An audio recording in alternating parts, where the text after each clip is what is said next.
ಶ್ರೀ ಗುರುಭ್ಯೋ ನಮಃ. ಶ್ರೀ ಗುರುಭ್ಯೋ ನಮಃ.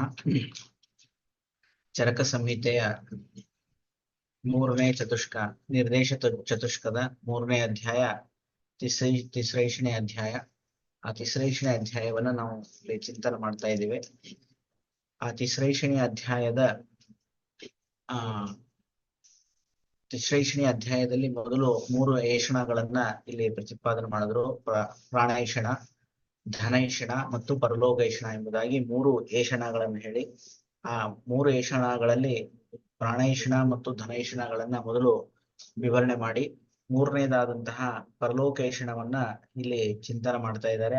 ಅಲ್ಲಿ ಮೊದಲು ಪೂರ್ವ ಪಕ್ಷವನ್ನ ಎತ್ತುಕೊಂಡು ಆ ಪೂರ್ವ ಪಕ್ಷದಲ್ಲಿ ಏನೇನೋ ಬೇರೆ ಬೇರೆ ಮತಗಳನ್ನ ನಿರೂಪಣೆ ಮಾಡಿ, ನಾಸ್ತಿಕ ಮತವಾದಂತಹ ಚಾರ್ವಾಕರ ಮತವನ್ನ, ತದನಂತರದಲ್ಲಿ ಶ್ರುತಿಗೆ ಅನುಗುಣವಾದಂತಹ ಕೆಲವು ಮತಗಳನ್ನ ವಿಮರ್ಶೆ ಮಾಡಿ ಅವುಗಳನ್ನ ನಿರಾಕರಣೆ ಮಾಡಿ, ಅಲ್ಲಿಂದ ಇಲ್ಲಿ ಪ್ರಮಾಣಗಳನ್ನ, ತಮ್ಮ ಮತವನ್ನ ಸಮರ್ಥನೆ ಮಾಡುವವರಾಗಿ ಪ್ರಮಾಣಗಳನ್ನ ಇಲ್ಲಿ ನಿರೂಪಣೆ ಮಾಡ್ತಾ ಹೋಗ್ತಾ ಇದ್ದಾರೆ.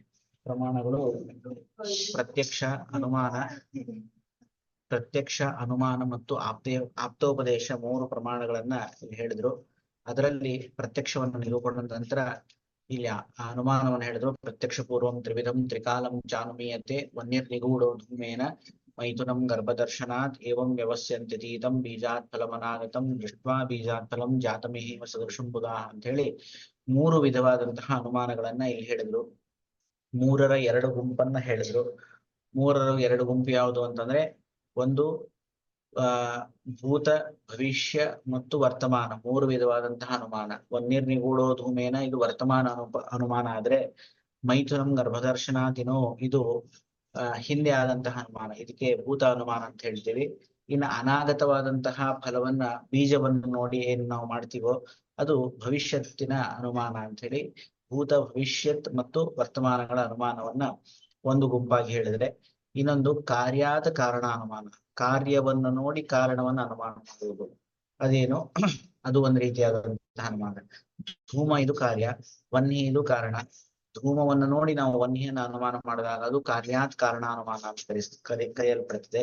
ಇನ್ನು ಬೀಜವನ್ನು ನೋಡಿ ನಾವು ಫಲವನ್ನು ಅನುಮಾನ ಮಾಡಿದಾಗೆ ಕಾರಣಾತ್ ಕಾರ್ಯಾನುಮಾನ, ಕಾರಣವನ್ನು ನೋಡಿ ಕಾರ್ಯವನ್ನ ಅನುಮಾನ ಮಾಡ್ತಾ ಇದ್ದೀವಿ. ಸೊ ಈ ರೀತಿಯಾಗಿ ಇನ್ನೊಂದು ಬಗೆಯ ಈ ಅನುಮಾನದ ಭೇದವನ್ನ ಇಲ್ಲಿ ನಿರೂಪಣೆ ಮಾಡಿ, ಇನ್ನು ಮುಂದೆ ಯುಕ್ತಿಯನ್ನ ನಮಗೆ ತಿಳಿಸ್ಕೊಡ್ತಾ ಇದ್ದಾರೆ. ಯಾವುದು? ಜಲಕರ್ಷಣ ಬೀಜರ್ತು ಸಂಯೋಗಾತ್ ಸಸ್ಯ ಸಂಭವ, ಯುಕ್ತಿ ಷಡ್ಧಾತು ಸಂಯೋಗಾತ್ ಗರ್ಭಾಣಾಂ ಸಂಭವಸ್ತತ, ಮಧ್ಯ ಮಂಥಕ ಮಂಥಾನ ಸಂಯೋಗಾತ್ ಅಗ್ನಿ ಸಂಭವ, ಯುಕ್ತಿಯುಕ್ತ ಚತುಷ್ಪಾದ ಸಂಪದ್ ವ್ಯಾಧಿ ನಿಬರ್ಹಣಿ. ಇಲ್ಲಿ ಯುಕ್ತಿ ಪ್ರಮಾಣವನ್ನ ನಿರೂಪಣೆ ಮಾಡ್ತಾ ಇದ್ದಾರೆ. ಜಲಕರ್ಷಣ ಬೀಜರ್ತು ಸಂಯೋಗಾತ್ ಸಸ್ಯ ಸಂಭವ. ಜಲ ಕರ್ಷಣ ಅಂತಂದ್ರೆ ಭೂಮಿಯನ್ನ ಹೂಳುವಂತಹದ್ದೇನಿದೆ ಅದು ಕರ್ಷಣ ಅಂತ ಕರೆಯಲ್ಪಡುತ್ತೆ. ಬೀಜ ಮತ್ತು ಋತು, ಸರಿಯಾದ ಋತುವಿನಲ್ಲಿ ಆ ಭೂಮಿಯನ್ನ ಕರ್ಷಣ ಮಾಡಿ ಬೀಜವನ್ನು ಬಿತ್ತಿ ಅಲ್ಲಿ ನಾವು ಜಲವನ್ನು ಕೊಟ್ಟಾಗ ಏನಾಗ್ತದೆ, ಸಸ್ಯದ ಉತ್ಪತ್ತಿ, ಸಸ್ಯದ ಸಂಭವ ಅಂತ ಅನ್ನೋದು ನಮಗೆ ಕಾಣಿಸುತ್ತೆ. ಯುಕ್ತಿ ಷಡ್ಧಾತು ಸಂಯೋಗಾತ್, ಅದೇ ರೀತಿಯಾಗಿ ಯುಕ್ತಿ ಅನ್ನುವಂಥದ್ದೇನಿದೆ ಷಡ್ಧಾತು ಸಂಯೋಗಾತ್, 6 ಧಾತುಗಳ ಸಂಯೋಗದಿಂದ ಗರ್ಭಾಣಾಂ ಸಂಭವಸ್ತುತ, ಗರ್ಭದ ಉತ್ಪತ್ತಿಗೆ ಅದು ಕಾರಣ ಆಗ್ತದೆ.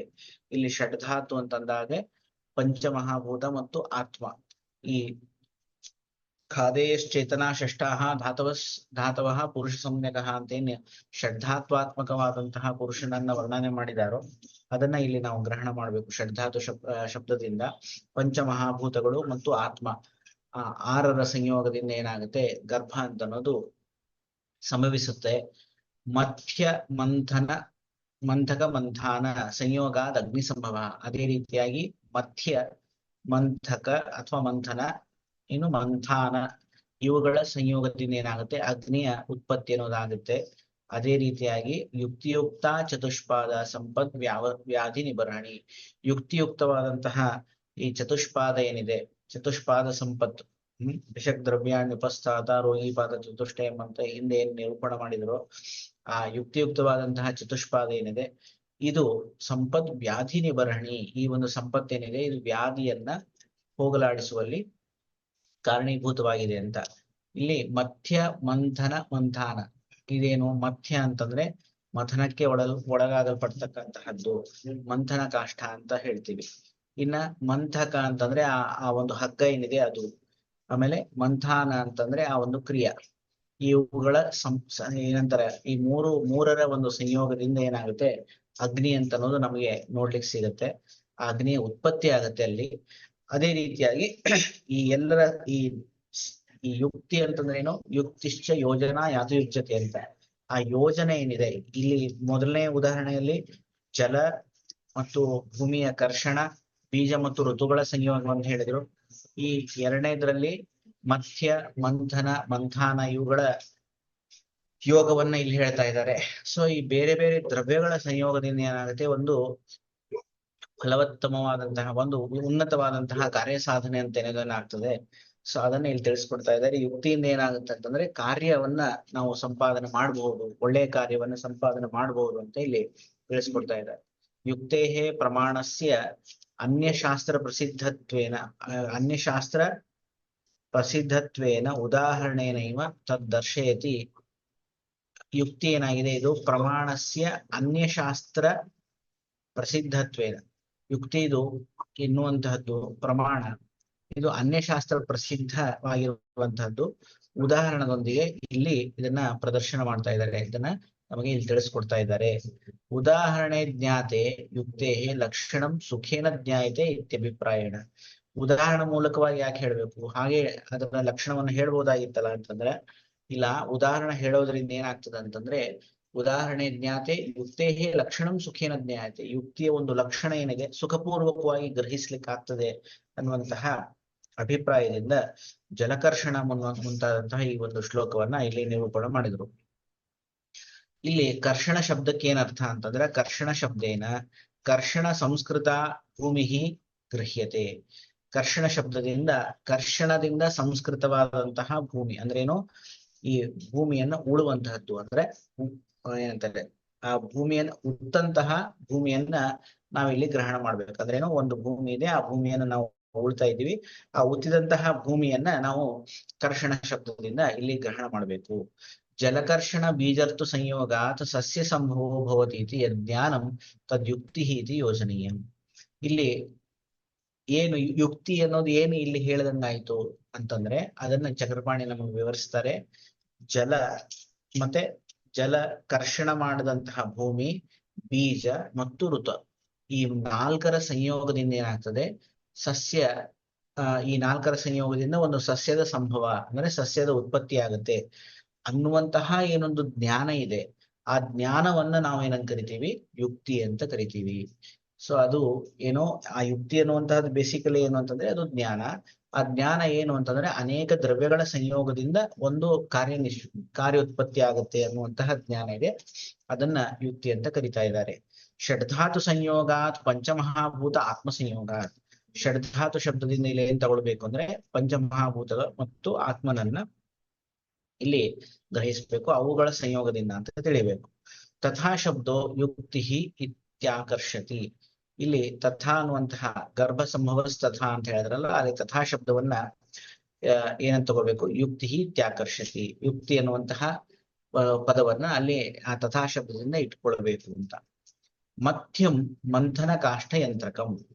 ಮಧ್ಯ ಶಬ್ದಕ್ಕೆ ಏನರ್ಥ ಅಂತಂದ್ರೆ ಮಂಥನ ಕಾಷ್ಠ ಏನಿದೆ ಅದನ್ನ ಅಲ್ಲಿ ಹಿಡಿದಿಡುವಂತಹ ಒಂದು ಆ ಒಂದು ಟೂಲ್ ಅಥವಾ ಒಂದು ಮಷೀನ್ ಏನಿರ್ತದೋ, ಆ ಅರಣಿ ಕಾಷ್ಠವನ್ನು ಮಥನ ಮಾಡ್ತಕ್ಕಂತಹ ಒಂದು ಯಂತ್ರ ಏನಿದೆ ಅದನ್ನ ನಾವಿಲ್ಲಿ ಗ್ರಹಣ ಮಾಡ್ಬೇಕು. ಮಂಥನ ಕಾಷ್ಠವನ್ನ ಹಿಡಿದಿಡುವಂತಹ ಒಂದು ಯಂತ್ರ. ಇನ್ನ ಕಾಷ್ಠಂ ಮಂಥನಂ, ಕಾಷ್ಠ ಏನಿದೆ ಆ ಕಾಷ್ಠ ಇದಕ್ಕೆ ಮಂಥನ ಅಂತ ಕರಿತೀವಿ ನಾವು. ಇನ್ನು ಮಂಥಾನಂ ಕಾಷ್ಠ ಬ್ರಾಹ್ಮಣ. ಮಂಥಾನ ಶಬ್ದದಿಂದ ಏನು, ಕಾಷ್ಠವನ್ನ ನಾವು ಈ ಇದೇನಂತಾರೆ ಹಗ್ಗದಿಂದ ಎಳೆಯುವಂತಹ ಒಂದು ಏನೊಂದು ಪ್ರಕ್ರಿಯೆ ಇದೆ, ಅದನ್ನ ತಗೊಳ್ಬೇಕು. ಬ್ರಾಹ್ಮಣ ಅಂತಂದ್ರೆ ಅದು ಕಾಷ್ಠ ಇದು ಏನಾಗ್ಬೇಕದು ಅಲ್ಲಿ ತಿರುಗಿಸ್ಬೇಕು. ತಿರುಗಿಸಿದಾಗ ಏನಾಗುತ್ತೆ, ಒಂದಕ್ಕೊಂದು ಘರ್ಷಣೆ ಆಗಿ ಅಲ್ಲಿ ಬೆಂಕಿಯ ಉತ್ಪತ್ತಿ ಆಗುತ್ತೆ. ಸೊ ಆ ಮೂರು ಏನು, ಮಥ್ಯ ಅಂತಂದ್ರೆ ಮಂಥನ ಕಾಷ್ಠವನ್ನು ಯಂತ್ರಣ ಮಾಡ್ತಕ್ಕಂತಹ ಯಂತ್ರದ ಒಂದು ಭಾಗ. ಇನ್ನ ಕಾಷ್ಟ ಅಂತಂದ್ರೆ ಅದನ್ನ ಮಂಥನ ಅಂದ್ರೆ ಈ ಅರಣಿ ಕಾಷ್ಟ ಏನಿದೆ ಅದನ್ನ ತಗೊಳ್ಬೇಕು. ಮಂಥಾನ ಶಬ್ದದಿಂದ ಆ ಕಾಷ್ಟವನ್ನ ಭ್ರಮಣ ಮಾಡ್ತಕ್ಕಂತಹ ಒಂದು ಕ್ರಿಯೆಯನ್ನ ತಗೊಳ್ಬೇಕು. ಕಿಂವಾ ಅಥವಾ ಇದಕ್ಕೆ ಇನ್ನೊಂದು ಪಾಠಾಂತರ ಇದೆ, ಮಂಥಕ ಮಂಥಾನ ಅಂತ ಇದೆ. ಮಧ್ಯ ಮಂಥನ ಮಂಥಾನ ಅನ್ನೋದು ಒಂದು ಪಾಠ ಆದ್ರೆ ಮಧ್ಯ ಮಂಥಕ ಮಂಥಾನ ಅನ್ನುವಂಥದ್ದು ಇನ್ನೊಂದು ಪಾಠ. ಅಲ್ಲಿ ಏನ್ ಅರ್ಥ ಮಾಡ್ಕೋಬೇಕು ಅಂದ್ರೆ ತತ್ರ ಮಂಥಾನಂ ಭ್ರಾಮ್ಯಮಾಣ ಕಾಷ್ಟಂ. ಅಲ್ಲಿ ಮಂಥಾನ ಶಬ್ದಕ್ಕೆ ಏನ್ ಅರ್ಥ ಮಾಡ್ಬೇಕು ಅಂದ್ರೆ ಬ್ರಾಹ್ಮಣಗೆ ಅಂದ್ರೆ ಅಲ್ಲಿ ತಿರುಗಿಸ್ಲಿಕ್ಕೆ ಯೋಗ್ಯವಾದಂತಹ ಕಾಷ್ಟವನ್ನ ಇಟ್ಕೋಬೇಕು. ಸಂಯೋಗಾನ್ ಮೇಲಕಾದಿತಿ ಬೋದ್ಧವ್ಯಂ. ಇಲ್ಲಿ ಸಂಯೋಗ ಅಂತ ಶಬ್ದ ಹೇಳಿದ್ರು. ಆ ಸಂಯೋಗ ಶಬ್ದಕ್ಕೆ ಏನ್ ಅರ್ಥ ಅಂತಂದ್ರೆ ಮೇಲನ ಅಂತ ಅರ್ಥ. ಮೇಲನ ಅಂದ್ರೆ ಏನು, ಆ ಅರಣಿ ಯಂತ್ರ ಇರ್ಬೇಕು, ಆ ಯಂತ್ರದ ಮಧ್ಯದಲ್ಲಿ ಕಾಷ್ಟ ಇರ್ಬೇಕು. ಆ ಕಾಷ್ಟವನ್ನ ನಾವು ಆ ಒಂದು ಹಗ್ಗದಿಂದ ಏನ್ ಮಾಡ್ಬೇಕು, ಭ್ರಮಣ ಮಾಡಿ ಅದನ್ನ ಚೆನ್ನಾಗಿ ಉಜ್ಜದಾಗ ಏನಾಗ್ತದೆ, ಅಲ್ಲಿ ಅಗ್ನಿಯ ಸಂಭವ ಅಂತ ಕಂಡು ಬರ್ತದೆ. ಯಥೋ ಮಂಥನಸ್ಯ ಕ್ರಿಯಾರೂಪಸ್ಯ ಸಂಯೋಗೋ ನ ಸಂಗಚ್ಛತೆ. ಯತಃ ಯಾವುದರಿಂದ ಮಂಥನಸ್ಯ ಕ್ರಿಯಾರೂಪಸ್ಯ, ಮಂಥನವನ್ನುವಂತಹ ಒಂದು ಕ್ರಿಯಾರೂಪ ಇದೆ, ಅದರ ಸಂಯೋಗ ನ ಸಂಗಚ್ಛತೆ, ಅದು ನಮಗೆ ಇಲ್ಲಿ ತಿಳಿಯೋದಿಲ್ಲ ಅಂತ. ಕಿಂವಾ ಮಂಥನ ಶಬ್ದೇನ ಮಂಥನ ರಜ್ಜು ಉಚ್ಯತೆ. ಇಲ್ಲಿ ಮಂಥನ ಶಬ್ದಕ್ಕೆ ಏನರ್ಥ ಅಂತಂದ್ರೆ ಮಂಥನವನ್ನ ಮಾಡ್ತಕ್ಕಂಥ ಒಂದು ರಜ್ಜು, ಆ ಹಗ್ಗ ಏನಿದೆ ಅದನ್ನ ತಗೊಳ್ಬೇಕು.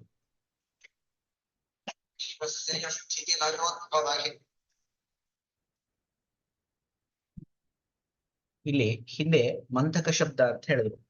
ಆ ಮಂಥಕ ಶಬ್ದಕ್ಕೆ ಏನರ್ಥ ಅಂತ ಹೇಳಿದ್ರು, ಮಂಥಾನಂ ಭ್ರಾಮಕ ಕಾಷ್ಟಂ. ಮಧ್ಯ ಮಂಥಕ ಮಂಥಾನ ಅಂತ 3 ಶಬ್ದಗಳಿದೆ. ಅಲ್ಲಿ ಮಂಥಕ ಅಂತ ಇಟ್ಕೊಂಡಾಗ ಮಂಥಾನ ಅನ್ನುವಂತಹ ಶಬ್ದಕ್ಕೆ ಏನರ್ಥ ಬರ್ತದೆ ಅಂದ್ರೆ ಭ್ರಮಣಕ್ಕೆ ಒಳಗಾಗುವಂತಹ ಕಾಷ್ಟ ಅಥವಾ ಅರಣಿ ಕಾಷ್ಟ ಅಂತ ನಾವು ಅರ್ಥ ತಿಳಿಬೇಕು ಅಂತ. ಅಲ್ಲಿ ಸಂಯೋಗಾತ್ ಮೇಲಕಾತ್ ಇತಿ ಬೋದ್ಧವ್ಯ, ಅವುಗಳ ಮೇಲನದಿಂದ ಅಂತ ತಿಳಿಬೇಕು. ಈ ರೀತಿಯಾಗಿ ತಿಳಿದಾಗ ಏನಾಗುತ್ತೆ ಅಂದ್ರೆ ಯಥೋ ಮಂಥನಸ್ಯ, ಮಂಥನ ಅಂತಂದ್ರೆ ಕ್ರಿಯಾರೂಪ, ಮಧ್ಯ ಮಂಥನ ಮಂಥಾನ ಅಂತ ಹೇಳಿದ್ರು. ಮಂಥನ ಅನ್ನೋದು ಕ್ರಿಯಾರೂಪ, ಸಂಯೋಗೋ ನ ಸಂಗಚ್ಛತೆ ಅಂದ್ರೆ ಇಲ್ಲಿ ಏನ್ ಹೇಳ್ತಿದ್ದಾರೆ ಚಕ್ರಪಾಣಿ ಅಂತಂದ್ರೆ, ಇಲ್ಲಿ ಮಂಥಕ ಅಂತ ನಾವ್ ಇಲ್ಲಿ ಪಾಠಾಂತರ ಒಪ್ಕೊಂಡ್ಬಿಟ್ರೆ ಇಲ್ಲಿ ಮಂಥನ ಅನ್ನುವಂತಹ ಕ್ರಿಯಾರೂಪ ಏನಿದೆ ಅದು ನಮಗೆ ತಿಳಿಯೋದಿಲ್ಲ ಅಂತ ಹೇಳ್ತಿದ್ದಾರೆ. ಅಂದ್ರೆ ಇವರ ಚಕ್ರಪಾಣಿ ಅಭಿಪ್ರಾಯದಲ್ಲಿ ಮಂಥನ ಅನ್ನುವಂತಹ ಶಬ್ದ ಸರಿಯಾದಂತಹ ಶಬ್ದ. ಮಂಥಕ ಅಂತ ಒಂದ್ ವೇಳೆ ನಾವು ಇಟ್ಕೊಂಡ್ರೆ ಅದು ಕ್ರಿಯಾರೂಪವಾದಂತಹ ಮಂಥನ ಏನಿದೆ ಅದನ್ನ ನಾವು ಇಲ್ಲಿ ತಿಳಿಯಲಿಕ್ಕಾಗೋದಿಲ್ಲ. ಆದ್ದರಿಂದಾಗಿ ಮಂಥಕ ಬದಲಾಗಿ ಮಂಥನ ಅಂತ ಇಟ್ಕೊಳ್ಳದೆ ಸರಿಯಾದಂತಹ ಪಾಠ ಅಂತ ಒಂದು ಅಭಿಪ್ರಾಯವನ್ನ ತಿಳಿಸಿದ್ರು. ಇನ್ನ ಕಿಂವಾ ಅಂತ ಹೇಳಿ ಇನ್ನೊಂದು ಅಭಿಪ್ರಾಯವನ್ನು ಹೇಳ್ತಿದ್ದಾರೆ. ಮಂಥನ ಶಬ್ದದಿಂದ ಮಂಥನ ರಜ್ಜು ಉಚ್ಯತೆ. ಮಂಥನ ಶಬ್ದದಿಂದ ನಾವೇನ್ ಇಟ್ಕೋಬೇಕು ಅಂದ್ರೆ ಮಂಥನ ರಜ್ಜುವನ್ನ ಇಟ್ಕೋಬೇಕು ಅಂತ ಹೇಳಿದ್ರು.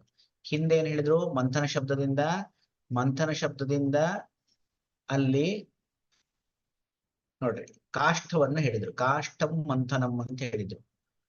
ಇಲ್ಲಿ ಏನ್ ಹೇಳ್ತಿದ್ದಾರೆ, ಇನ್ನೊಂದು ಅರ್ಥವನ್ನ ಇಲ್ಲಿ ನಮ್ಗೆ ತಿಳಿಸ್ತಾ ಇದ್ದಾರೆ. ಅದೇನು ಅಂತಂದ್ರೆ ಮಂಥನ ಶಬ್ದದಿಂದ ಮಂಥನ ರಜ್ಜುವನ್ನ ಇಟ್ಕೋಬೇಕು ಅಂತ ಹೇಳ್ತಿದ್ದಾರೆ. ಸೊ ಹಿಂದೆ ಕಾಷ್ಟ ಇಟ್ಕೋಬೇಕು ಅಂತ ಹೇಳಿದ್ರು, ಇಲ್ಲಿ ರಜ್ಜು ಅಂತ ಹೇಳಿದ್ರು. ಸೊ ಅವಾಗ ಏನಾಗುತ್ತೆ, ಆ ಒಂದು ಕ್ರಿಯೆ ಸಂಪೂರ್ಣವಾಗಿ ನಮಗೆ ಅರ್ಥ ಆಗುತ್ತೆ. ಅಂದ್ರೆ ಏನು, ಈಗ ಮಂಥನ ಅಂತ ಇಟ್ಕೊಂಡಾಗ ಅಲ್ಲೇ ಮಂಥನ ಶಬ್ದಕ್ಕೆ ಕಾಷ್ಟ ಅಂತ ಇಟ್ಕೊಂಡಾಗ ಮಂಥನ ಕಾಷ್ಟದಿಂದ ಆ ಕ್ರಿಯೆ ನಡೀತದೆ ಅಂತ ಒಂದರ್ಥ, ಅಥವಾ ಮಂಥನ ಅಂದಾಗ ರಜ್ಜು ಅಂತ ಇಟ್ಕೊಂಡು ಆ ರಜ್ಜುವಿನಿಂದ ಆ ಕ್ರಿಯೆ ನಡೀತದೆ ಅಂತ ಅರ್ಥ ಮಾಡ್ಕೋಬೇಕು. ಯುಜ್ಯತೆ ಸಂಬದ್ಧತೆ ಅನಯ ಇತಿ ಯುಕ್ತಿ. ಯುಕ್ತಿ ಶಬ್ದದ ಒಂದು ನಿರುಕ್ತಿಯನ್ನ ನಮಗೆ ತಿಳಿಸ್ಕೊಡ್ತಾರೆ. ಯುಜ್ಯತೆ ಸಂಬದ್ಧತೆ ಅನಯ. ಯುಜ್ಯತೆ ಅಂತಂದ್ರೆ ಏನು, ಸಂಬದ್ಧತೆ ಅಂತ ಅರ್ಥ, ಅಂದ್ರೆ ಸಂಬಂಧಕ್ಕೆ ಒಳಗಾಗಲ್ಪಡುತ್ತೆ ಅಂತ. ಇದರಿಂದ ಸಂಬಂಧಕ್ಕೆ ಒಳಗಾಗಲ್ಪಡುತ್ತೆ, ಆದ್ದರಿಂದ ಇದನ್ನ ನಾವು ಯುಕ್ತಿ ಅಂತ ಕರಿತೀವಿ ಅಂತ. ತಯಾ ಯುಕ್ತಿಯ ಯುಕ್ತಿಯುಕ್ತ, ಅಂಥ ಒಂದು ಯುಕ್ತಿಯಿಂದ ಯಾವುದು ಕೂಡಲ್ಪಟ್ಟಿದೆಯೋ ಅದನ್ನ ಯುಕ್ತಿಯುಕ್ತ ಅಂತ ಹೇಳ್ತೀವಿ. ಚತುಷ್ಪಾದ ಇತಿ ವಕ್ತವ್ಯ ಸಂಪದ್ಗ್ರಹಣಂ ಗುಣವತ್ ಚತುಷ್ಪಾದ ಗ್ರಹಣಾರ್ಥಂ. ಬರೀ ಚತುಷ್ಪಾದ ಅಂತ ಹೇಳಿದ್ರೆ ಸಾಕಾಗ್ತಿತ್ತು. ಚತುಷ್ಪಾದ ವ್ಯಾಧಿ ನಿವರ್ಣಿ ಅಂತ ಹೇಳಿದ್ರೆ ನಡೀತಿತ್ತು. ಚತುಷ್ಪಾದ ಸಂಪತ್ ವ್ಯಾಧಿ ನಿವರ್ಣಿ ಅಂತ ಹೇಳಿ ಅಲ್ಲಿ ಸಂಪತ್ ಶಬ್ದವನ್ನು ಪ್ರಯೋಗ ಮಾಡಿದ್ರು. ಆ ಸಂಪತ್ ಅನ್ನುವಂತಹ ಶಬ್ದಕ್ಕೆ ಏನೊಂದು ವಿಶಿಷ್ಟವಾದಂತಹ ಅರ್ಥ ನಾವು ತಿಳಿಬೇಕು ಅಂದ್ರೆ ಗುಣವತ್ ಚತುಷ್ಪಾದ ಗ್ರಹಣಾರ್ಥಂ. ಗುಣಯುಳ್ಳಂತಹ ಅಂದ್ರೆ ಚತುಷ್ಪಾದಗಳಿಗೆ ನಾವು ನಾಲ್ಕು ನಾಲ್ಕು ಗುಣಗಳನ್ನ ಹಿಂದೆ ನೋಡಿದ್ವಿ. ಒಂದೊಂದು ಪಾದಕ್ಕೂ ನಾಲ್ಕು ನಾಲ್ಕು ಗುಣಗಳಿವೆ ಅಂತ. ಆ ನಾಲ್ಕು ನಾಲ್ಕು ಗುಣಗಳನ್ನ ನಾವು ಗ್ರಹಣ ಮಾಡ್ಬೇಕು ಅಂದ್ರೆ ಯಾವ ಪದದಿಂದ ತಗೊಳ್ಬೇಕು ಅಂದ್ರೆ ಈ ಸಂಪತ್ ಅನ್ನುವಂತಹ ಪದದಿಂದ ತಗೊಳ್ಬೇಕು. ಯಾಕಂದ್ರೆ ಅಲ್ಲಿ ಈ ಚತುಷ್ಪಾದಗಳಿಗೆ ಸರಿಯಾದಂತಹ ಗುಣ ಇಲ್ಲದೆ ಹೋದ್ರೆ ಅದು ವ್ಯಾಧಿ ನಿವಾರಣಕ್ಕೆ ಯೋಗ್ಯವಾದಂತಹದ್ದು ಆಗೋದಿಲ್ಲ. ರೋಗಿ ಇದ್ದಾನೆ, ಅವನ ಹತ್ರ ದುಡ್ಡಿಲ್ಲ, ಅವಾಗ ಚಿಕಿತ್ಸೆ ಮಾಡ್ಲಿಕ್ಕೆ ಆಗೋದಿಲ್ಲ. ಆಢ್ಯೋ ರೋಗಿ ವಿಷಗ್ಗಶೋ ಜ್ಞಾಪಕ ಸತ್ವಾನಪಿ ಅಂತ ಹೇಳಿದ್ರು. ರೋಗಿ ಹತ್ರ ಧನ ಇರ್ಬೇಕು ಅಂತ. ಧನನೇ ಇಲ್ಲ ಅಂತಂದ್ರೆ ನೀವು ಯಾವುದೇ ಒಂದು ಔಷಧಿ ಬರೆದು ಕೊಟ್ಟಾಗ ಅವನಿಗೆ ತಗೊಳಿಕ್ ಆಗೋದಿಲ್ಲ. ಅಲ್ಲಿ ನಾವು ಚಿಕಿತ್ಸೆಯನ್ನು ಸಂಪಾದನೆ ಮಾಡ್ಬೋದಾ, ಅಲ್ಲಿ ಗುಣವನ್ನು ನಾವು ಕಾಣಬಹುದಾ ಅಂದ್ರೆ ಕಾಣ್ಲಿಕ್ಕೆ ಆಗೋದಿಲ್ಲ ಅಂತ. ಸೊ ಆ ರೀತಿಯಾಗಿ ಈ ನಾಲ್ಕು ಪಾದಗಳೇನಿದೆ ಆ ಪಾದಗಳು ಸರಿಯಾದಂತಹ ಗುಣಗಳಿಂದ ಕೂಡಿರ್ಬೇಕು ಅನ್ನುವಂತಹ ವಿಷಯವನ್ನ ಸಂಪತ್ ಅನ್ನುವಂತಹ ಶಬ್ದದಿಂದ ಇಲ್ಲಿ ತಿಳಿಸ್ಕೊಟ್ಟಿದ್ದಾರೆ ಅಂತ ಈ ಒಂದು ಪ್ರಕರಣವನ್ನ ಚಕ್ರಪಾಣಿ ಈ ರೀತಿಯಾಗಿ ವಿವರಿಸ್ತಾ ಇದ್ದಾರೆ. ಇನ್ನ ಮುಂದಿನ ಒಂದು ಶ್ಲೋಕ. ಬುದ್ಧಿ ಪಶ್ಯತಿ ಯಾ ಭಾವಾನ್ ಬಹುಕಾರಣ ಯೋಗಜಾನ್ ಯುಕ್ತಿ ತ್ರಿಕಾಲ ಸಾಧನೆಯ ತ್ರಿವರ್ಗ ಸಾಧ್ಯತೆ. ಬುದ್ಧಿ ಪಶ್ಯತಿ ಯಾ ಭಾವಾನ್ ಬಹುಕಾರಣ ಯೋಗಜಾನ್ ಭಾವಾನ್ ಯಾ ಬುದ್ಧಿ ಪಶ್ಯತಿ. ಬಹುಕಾರಣಗಳ ಯೋಗದಿಂದ, ಬಹುಕಾರಣಗಳ ಸಂಯೋಗದಿಂದ ಅಥವಾ ಬಹುಕಾರಣಗಳ ಸಂಯೋಗದಿಂದ ಯಾವ ಒಂದು ಭಾವವನ್ನ ಬುದ್ಧಿಯು ಪಶ್ಯತಿ ತಿಳಿಯುತ್ತೋ ಅಂತ ಅಂಥದ್ದನ್ನ ನಾವೇನಂತ ಕರಿತೀವಿ, ಯುಕ್ತಿ ಅಂತ ಕರಿತೀವಿ.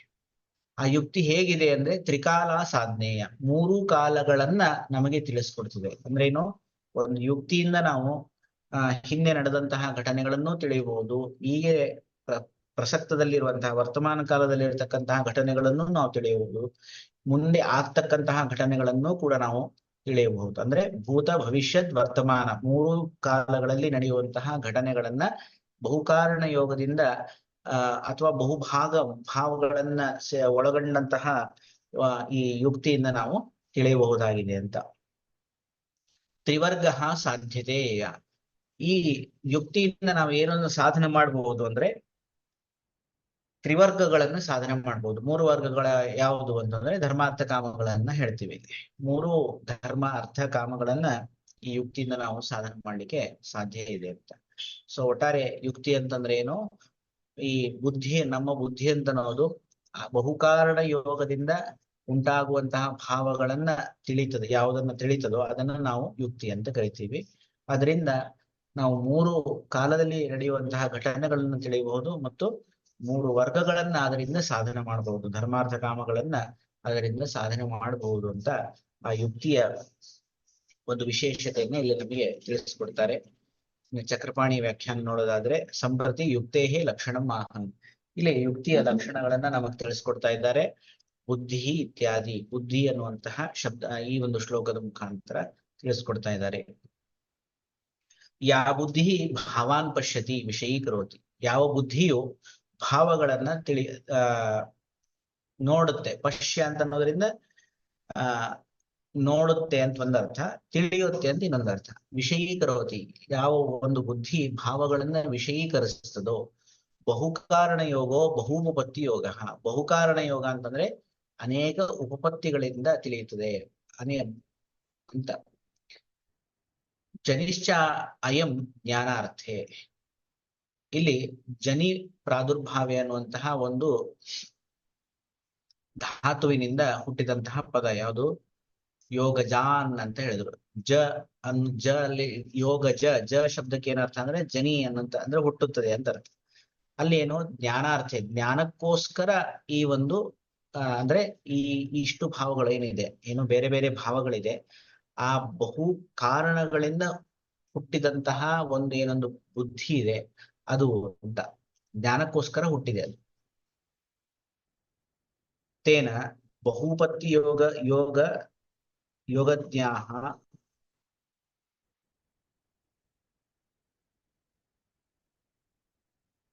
ಬಹುಪತ್ತಿ ಯೋಗಜ್ಞಾಯ ಮಾನಾನ್ ಅರ್ಥಾನ್ ಯಾ ಬುದ್ಧಿ ಪಶ್ಯತಿ ಊಹಾಲಕ್ಷಣ ಸಾ ಯುಕ್ತಿ ಇತಿ ಪ್ರಮಾಣ ಸಹಾಯಿ ಭೂತ.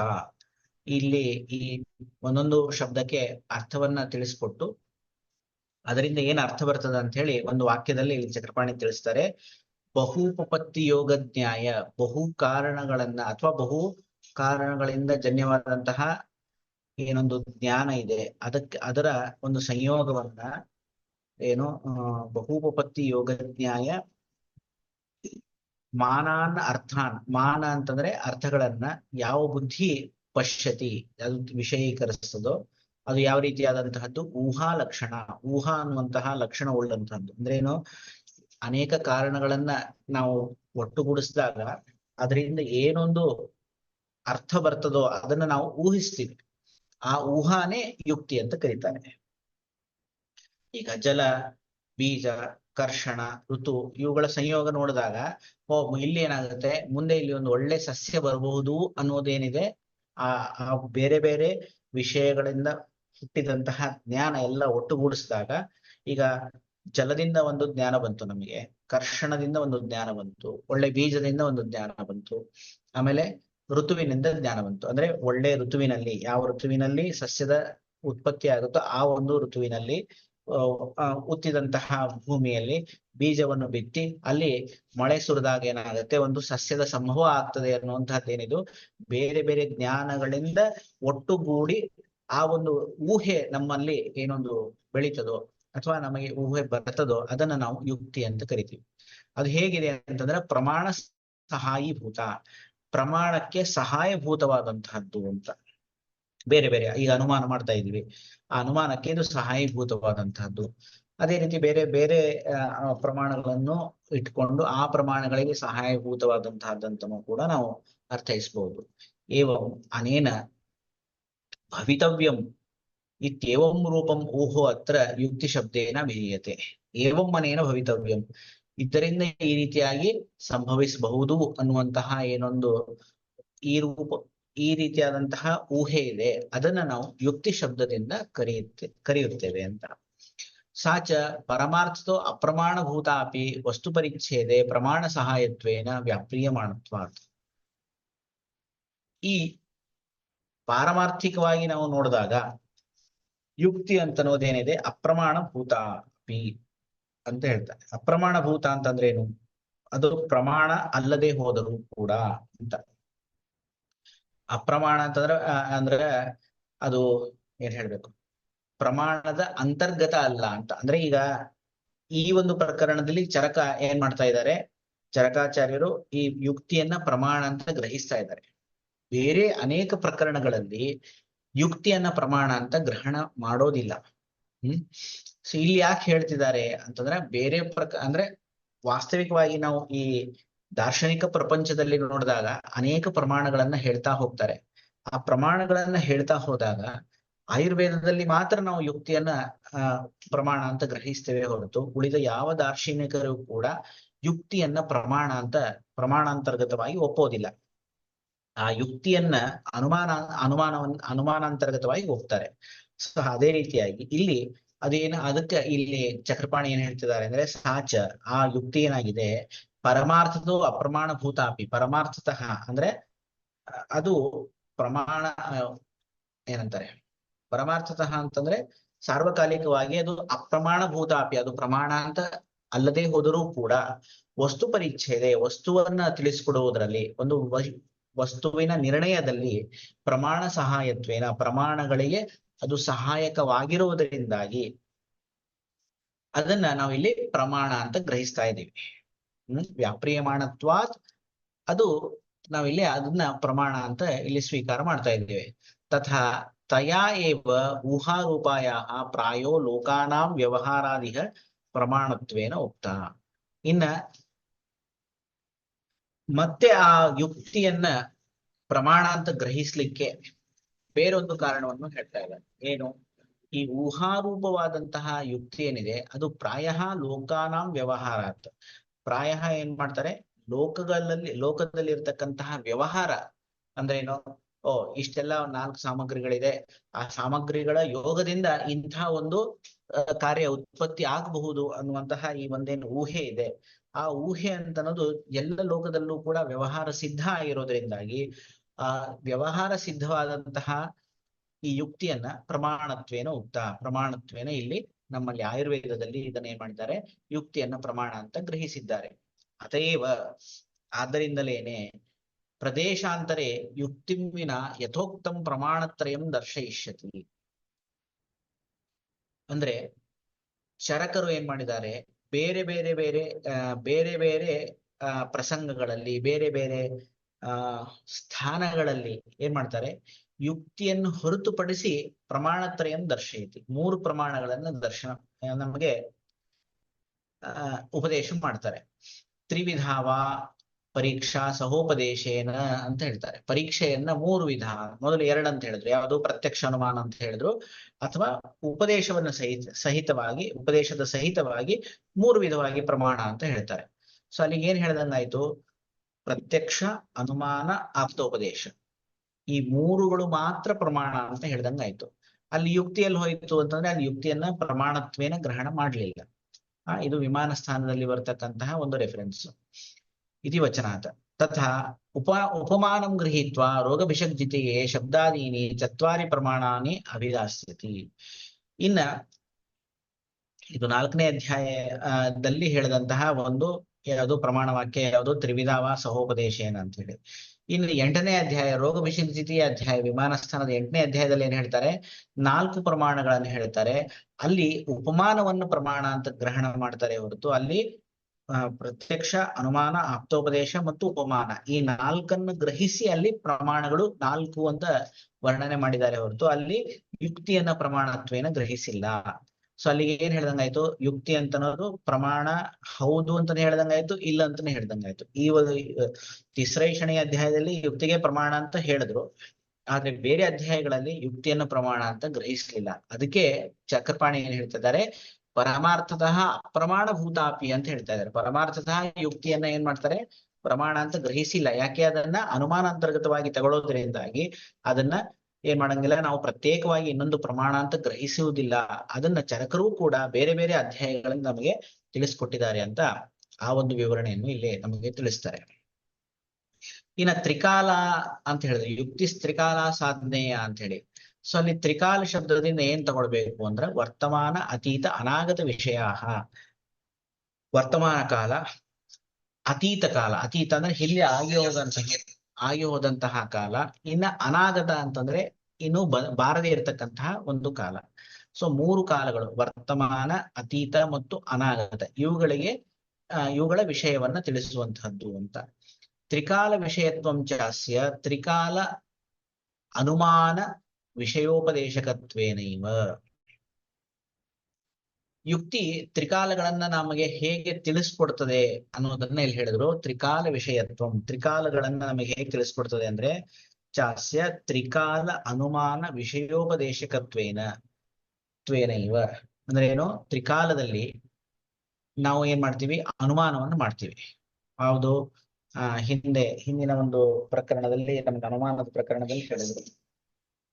ಆ ಅನುಮಾನ ಪ್ರಕರಣದಲ್ಲಿ ಹೇಳಿದ್ದೇನು ಅಂತಂದ್ರೆ 3 ಬಗೆಯ ಅನುಮಾನಗಳಿದೆ. ಆ 3 ಬಗೆಯ ಯಾವುದು, ಭೂತ, ಭವಿಷ್ಯ, ವರ್ತಮಾನ. ವನ್ಯರ್ ನಿಗೋಳೋ ಧೂಮೇನ ಅನ್ನೋದ್ರಿಂದಾಗಿ ವರ್ತಮಾನ ಹೇಳಿದ್ರು. ಮೈಥುನಂ ಗರ್ಭದರ್ಶನಾತ್ ಅನ್ನೋದನ್ನ ಅತೀತ ಕಾಲದ ಅನುಮಾನವನ್ನು ಮಾಡಿದ್ರು. ಆಮೇಲೆ ಬೀಜವನ್ನ ನೋಡಿ ಮುಂದೆ ಉಂಟಾಗುವಂತಹ ಫಲ ಅಥವಾ ವೃಕ್ಷವನ್ನ ನಾವೇನ್ ಮಾಡ್ತೀವಿ, ಭವಿಷ್ಯದ ಅನುಮಾನ ಮಾಡ್ತೀವಿ ಅಂತ ಹೇಳಿ 3 ಬಗೆಯ ಅನುಮಾನಗಳನ್ನೇ ಹೇಳಿದ್ರು. ಆ ಅನುಮಾನಕ್ಕೆ ಇದು ಸಹಾಯಕವಾಗಿರುವುದರಿಂದಾಗಿ ಯುಕ್ತಿಯು ಕೂಡ ಅನುಮಾನದಂತೆ 3 ಕಾಲಗಳನ್ನ ನಮಗೆ ತಿಳಿಸ್ಕೊಡ್ತದೆ ಅಂತ ಹೇಳ್ತಾ ಇದ್ದಾರೆ. ಇನ್ನ ತ್ರಿವರ್ಗ ಸಾಧಕತ್ವಂಚ ತ್ರಿವರ್ಗ ಸಾಧನಾದೇವ.